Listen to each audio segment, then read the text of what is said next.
Fragrant Shadows, the last refuge of Prabu Siliwangi.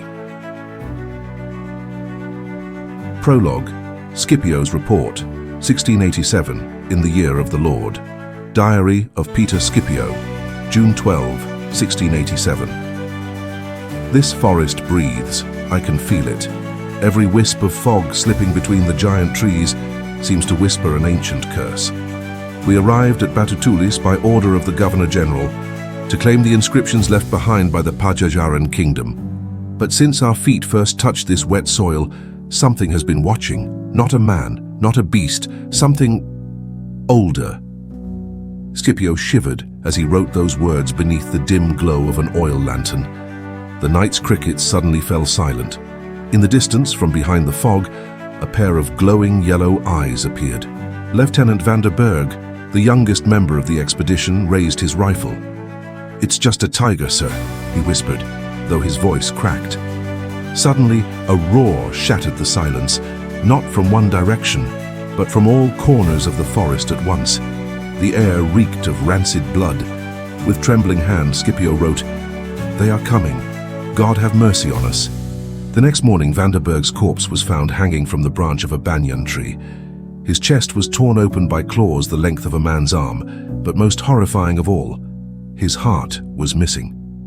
In the muddy ground below, human footprints mingled with tiger paw prints, leading deeper into the forest.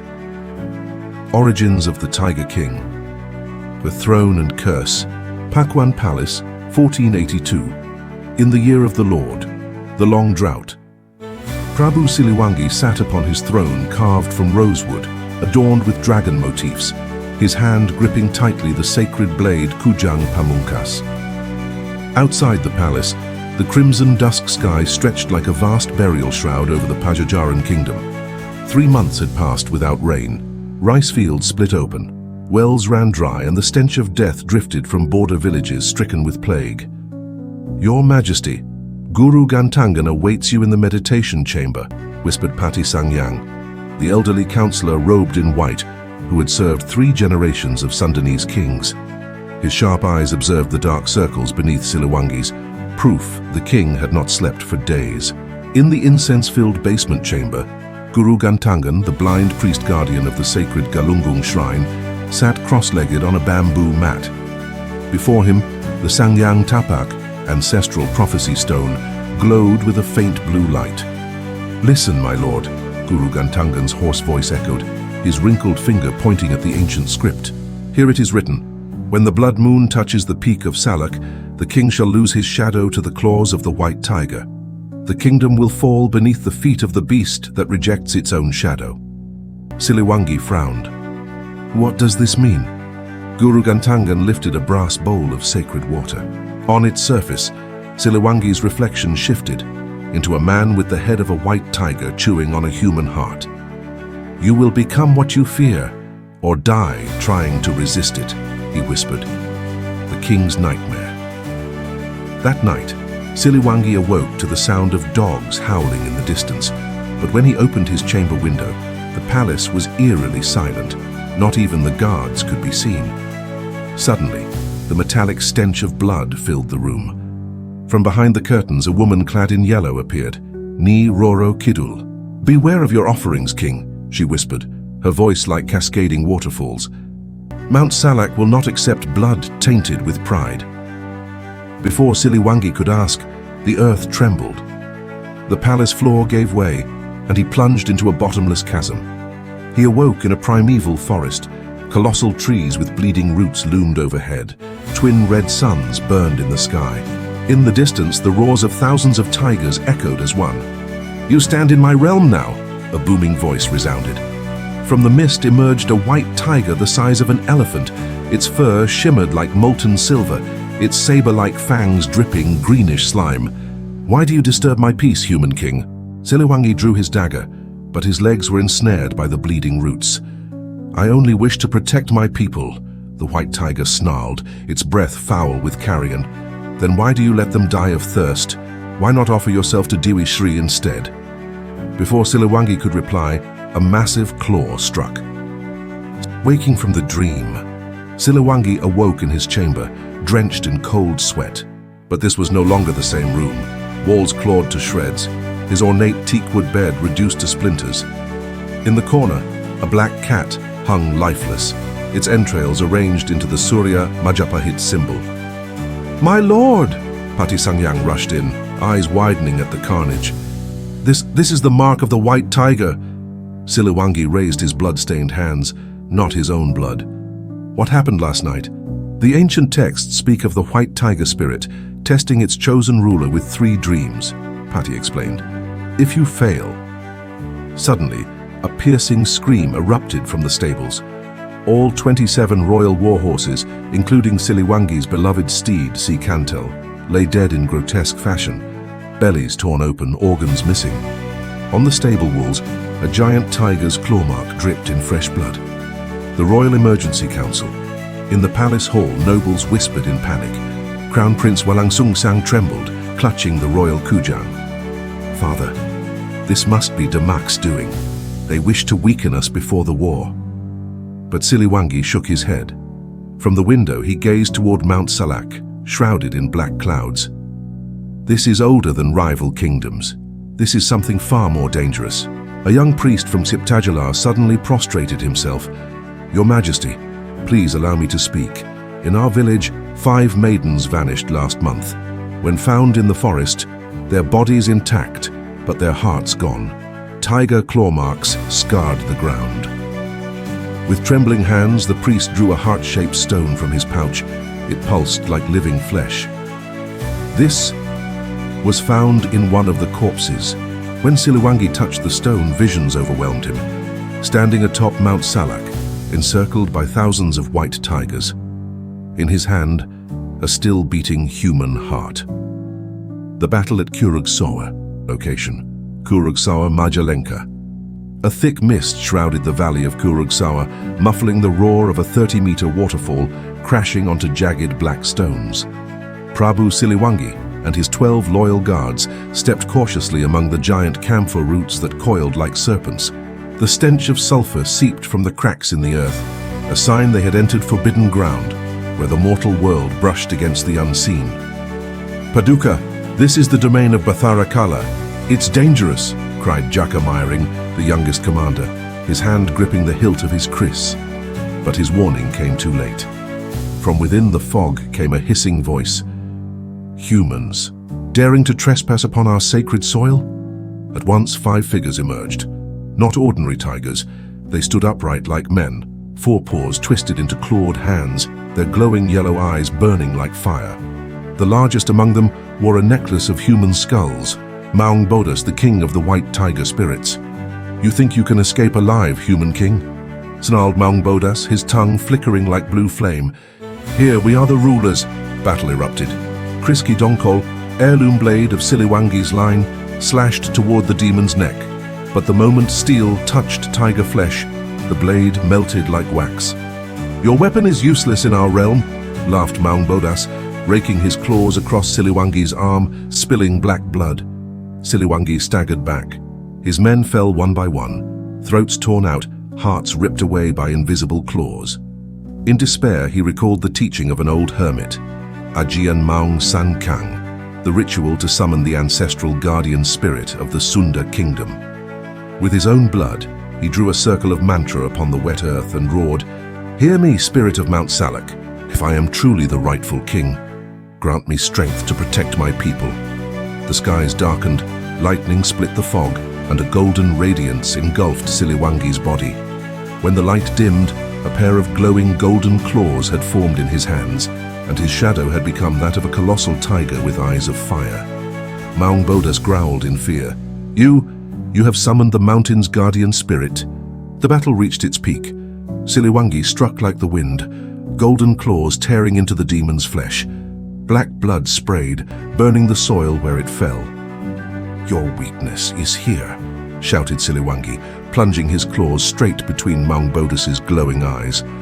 The tiger demon shrieked, its body dissolving into white mist. "This defeat is not the end.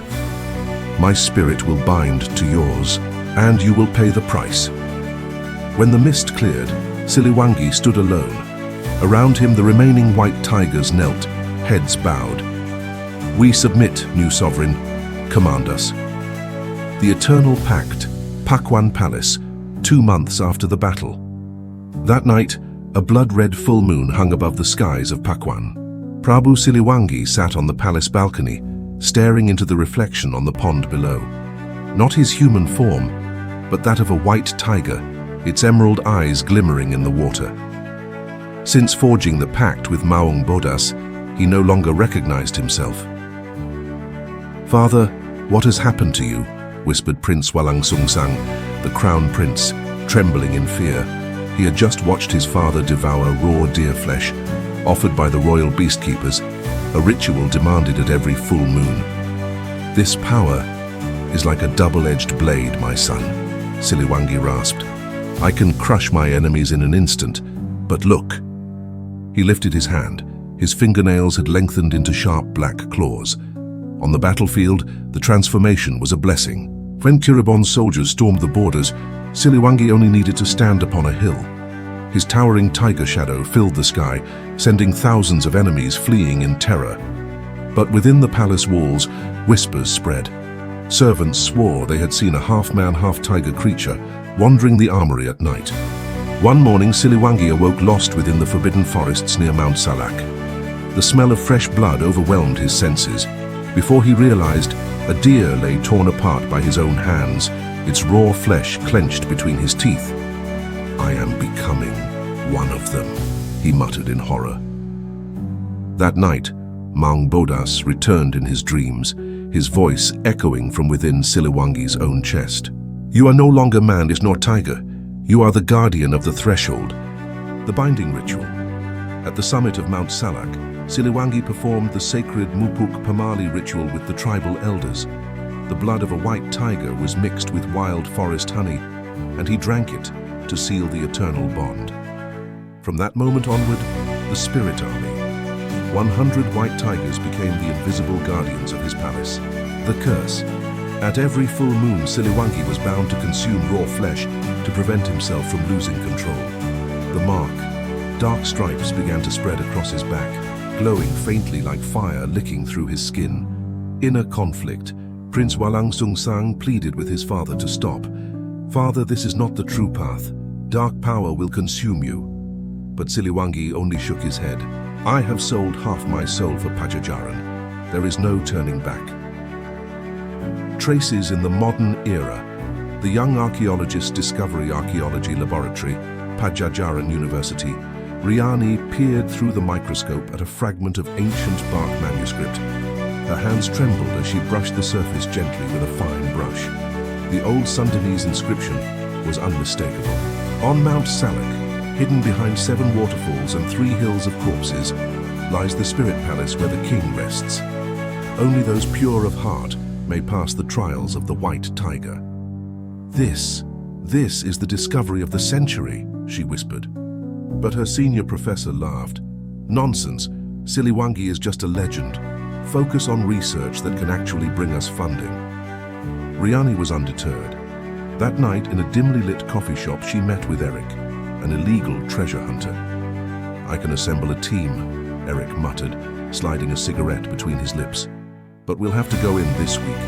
The rainy season will make Salak twice as dangerous." Riani nodded, her eyes burning with determination. She knew the risks, yet something deeper pulled her toward the mountain, as though an ancient voice had already chosen her path. The forbidden ritual. Mount Salak. A thick fog enveloped the Parahyangan Agung temple. Riani and her 5 companions stood in a circle around a 3-meter-tall statue of a white tiger. Eric poured the blood of a black goat into a hollow carved into the stone altar. "Blood for the gatekeeper," Eric read from a forged manuscript. "With this we ask for passage." Suddenly the wind whipped into a violent spiral, forming a vortex. The stone tiger shuddered. Cracks spread across its eyes, glowing with an eerie blue light. This isn't a special effect," Riani whispered, her face pale. Then a scream tore through the night. Budi, the youngest of the group, was yanked into the fog by something unseen. His cries vanished into the forest. A trail of blood led to the edge of a cliff. There they found his shoe, stuffed with long strands of white fur. The clash of two worlds. The curse of Maung Bodas, Mount Salak forest. They were lost. The compass spun aimlessly. Phones went dead. The air grew bitterly cold, though it was supposed to be the dry season. "We have to get out of here," Eric shouted. But the path they had taken just 10 minutes earlier had transformed into a sheer cliff. First night, Anton vanished while keeping watch. By morning, his body was found suspended in a tree, exactly as recorded in Scipio's colonial notes. His heart was missing. Second night. Tina, the botanist, screamed in terror inside her tent, claiming she saw the shadow of a tiger circling her. At dawn, her body was found intact, except her tongue neatly severed. Shaken, Riani stumbled upon an inscription carved into a cave wall. "Only the blood of the ruler can halt the wrath of the guardian." "The blood of a ruler, Siliwangi," she whispered. "But how could we—" Suddenly, Eric raised a pistol and aimed it at her. "Sorry, Riani, but maybe the blood of his descendants will do." He pulled out an old document, a royal genealogy. It revealed that Riani herself was a direct descendant of Prince Walangsungsang. Epilogue. The guardian who never sleeps dawn broke over Mount Salak. The mist lifted, but the forest remained silent. No bird song, no rustling of leaves, only an unnatural stillness. Of the expedition, only Eric and Riani remained. But in Eric's eyes, madness had taken root. His gun trembled as he pointed it at Riani. "Your blood will appease him," he whispered, voice cracking. Before he could pull the trigger, the roar came, not from a tiger of flesh and bone, but from a colossal spectre, white as moonlight, its eyes blazing with eternal fury, the Maung Bodas. The ground shook. Trees bent as if in reverence. Eric's scream was cut short as the beast lunged, swallowing him whole into a burst of smoke. Riani collapsed. When she opened her eyes again, she was back at the forest's edge, the village visible in the distance. No trace of the path, no sign of the others. Locals found her wandering, dazed, clutching the torn genealogy scroll. When asked what had happened, she only replied, "The guardian never sleeps." To this day, villagers whisper that Mount Salak is not just a mountain. It is a borderland, a threshold between the mortal world and the realm of ancient spirits, and those who climb without respect never truly return.